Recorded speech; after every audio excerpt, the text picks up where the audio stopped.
Intel stock has nearly tripled this year, which sounds like the part of the turnaround story where shareholders finally get to enjoy the victory lap.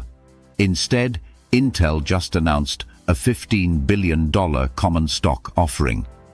In other words, the stock became the popular kid again, and Intel immediately asked the room who had $15 billion. The timing is not random.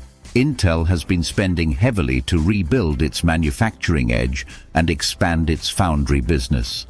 And in July, the company raised its 2026 capital spending forecast from $18 billion to $20 billion. Intel says the new money is for general corporate purposes, which may include capital expenditures and working capital.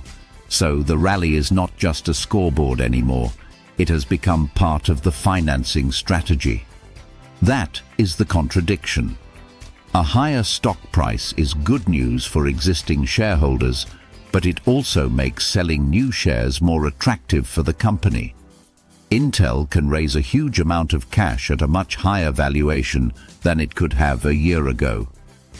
The awkward part is that issuing more stock can dilute existing owners.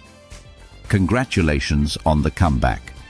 Please take this giant receipt on your way out. To be clear, dilution does not automatically mean the deal is bad.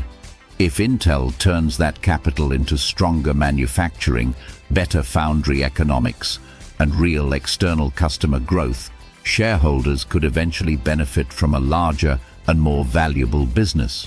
The company is betting that the opportunity in AI compute, advanced packaging, and contract manufacturing is big enough to justify putting more capital to work now.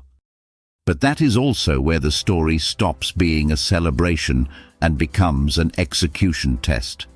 Intel still has to prove that expensive factories and advanced process technology can generate returns that justify the spending.